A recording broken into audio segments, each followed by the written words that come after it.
V mene Otca i Syna i Ducha Svätého. Amen. Modlíme sa každý deň, Oče náš. Chcem vás teraz tak troška povzbudiť, aby ste sa ho modlili vedome. Lebo pravou modlitbou nie je to, čo hovoria ústa, ale to, čo hovorí srdce. Teda keď hovoríme Oče náš, skutočne vzbuďme si lásku k nebeskému Otcovi. Uverme, že je dobrý a že nás má rád. Keď sa modlíme, buď vôľa Tvoja, príď kráľovstvo Tvoje, koľko ľudí sa naozaj do toho vloží? Koľko ľudí naozaj verí, že Boh je dobrý?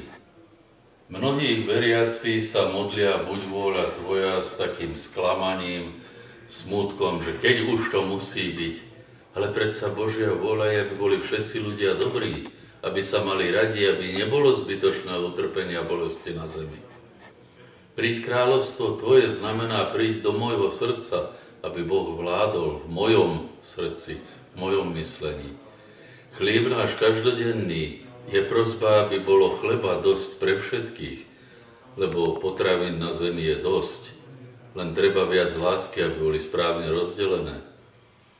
Odpusť nám naše viny je prosba, aby sme naozaj vedeli my odpustiť. Lebo keď ja neodpustím niekomu, tomu druhému to neublíži, ale mňa to vnútorne žerie. Prosba o úprimné odpustenie je základom našej modlitby vzťahu k nebeskému Otcovi. On nám potom rád odpustí, nikdy sa neunaví odpúšťať.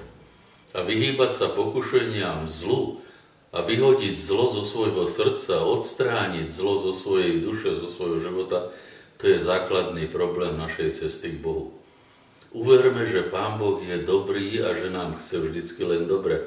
Zaspávajme a v modlitbe vložme svoju dušu, celú túžbu do toho, aby sa to naozaj uskutočnilo, aby to Božie kráľovstvo prišlo aj do môjho srdca, aj do môjho okolia, do rodiny a prostredia.